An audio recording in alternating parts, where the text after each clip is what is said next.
আমাদের তাহলে একাদশীর নাম কি? জয়া বা ভৌমি একাদশী। কবে হয়েছিল?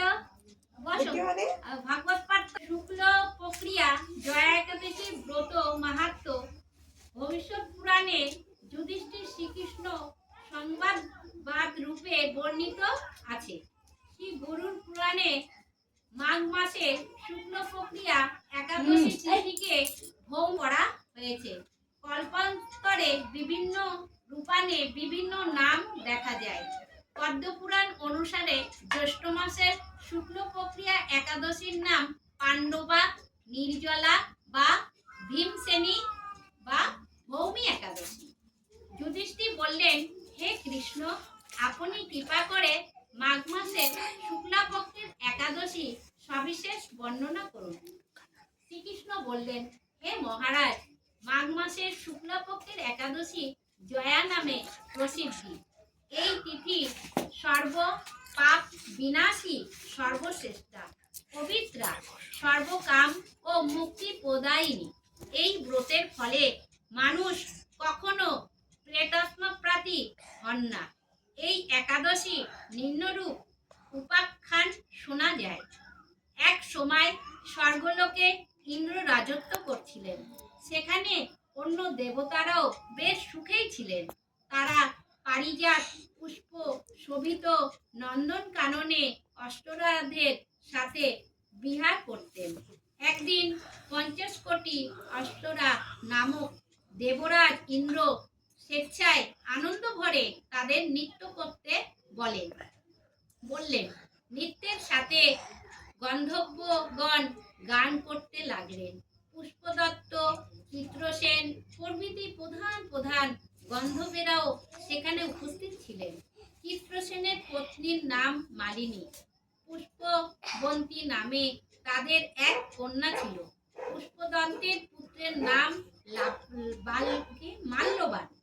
এই মাল্যবান পুষ্পবন্তীর রূপে মুগ্ধ হয়েছিল। পুষ্পবন্তী পুনঃ পুনঃ কটাক্ষ দ্বারা মাল্যবানকে বশীভূত করেছিল। ইন্দ্রের প্রতি বিধানের জন্য তারা দুজনেই নৃত্যগীতের সেই সভায় যোগদান করেছিল। কিন্তু একে অপরের প্রতি আকৃষ্ট থাকায় উভয়েরই চিত্ত বিভ্রান্ত হচ্ছিল।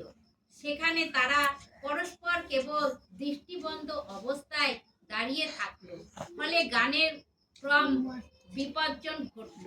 তাদের এই রকম তাল মান ভঙ্গভাব দেখে তারা যে পরস্পর কামাসক্ত হয়েছে, দেবরাজ ইন্দ্র তা বুঝতে পারলেন।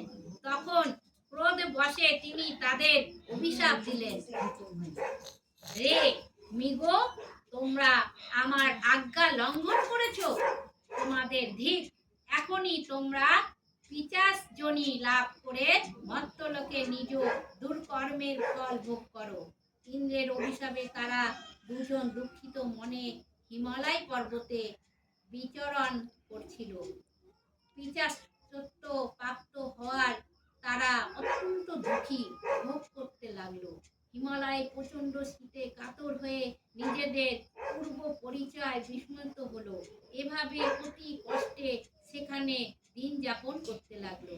একদিন পিশাচ নিজ পত্নী পিশাচিনীকে বলল, সামান্য মাত্র পাপ করিনি, অথচ নরক যন্ত্রণার মতো পিশাচত্ব প্রাপ্ত হয়েছে।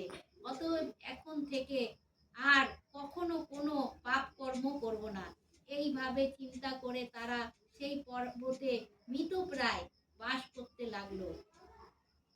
মাল্যবান ও পুষ্পবন্তীর পূর্ব কোনো পুণ্য বশত সেই সময় মাঘী শুক্ল প্রক্রিয়া জয়া একাদশী তিথি উপস্থিত হলো। তারা একটি অশ্বত্থ বৃক্ষতলে নিরাহারে নির্জলা অবস্থায় নিশি যাপন করলো। শীতের প্রকোপে অনিদ্রায় রাত্রি অতিবাহিত হলো। পরদিন সূর্যোদয় দ্বাদশী তিনি উপস্থিত হলো। জয়া একাদশীর দিন অনাহার ও রাত্রি জাগরণে তাদের ভক্তির অনুষ্ঠান পালিত হলো। এই ব্রত পালনের ফলে ভগবান বিষ্ণুর কৃপায় তাদের পিশাচত্ব দূর হলো। তারা দুজনেই তাদের পূর্ব রূপ ফিরে পেল। তারপর তারা স্বর্গে ফিরে গেল। দেবরাজ তাদেরকে দেখে অত্যন্ত আশ্চর্য হলেন। তিনি জিজ্ঞাসা করলেন, কোন পুণ্য ফলে তোমাদের পিশাচত্ব দূর হলো? আমার অভিশাপ থেকে কে তোমাদের মুক্ত করলো? মাল্যবান বললেন, হে প্রভু, ভগবান বাসুদেবের কৃপায় জয়া একাদশী ব্রতের পূর্ণ প্রভাবে আমাদের পিশাচত্ব দূর হয়েছে। তাদের কথা শুনে দেবরাজ ইন্দ্র বললেন, হে মাল্যবান, তোমরা এখন থেকে আবার অমৃত পান করো। একাদশী ব্রতে যারা আসক্ত এবং যারা কৃষ্ণ ভক্তি পরায়ণ, তারা আমাদের পূজ্য বলে জানবে। এই দেবলোকে তুমি পুষ্প বন্তির সাথে সুখী সুখে বাস করো। হে মহারাজ, এই জয়াব্রত ব্রহ্ম হত্যা জনিত পাপকেও বিনাশ করে। এই ব্রত পালনে সমস্ত প্রকার দানের ফল লাভ হয়।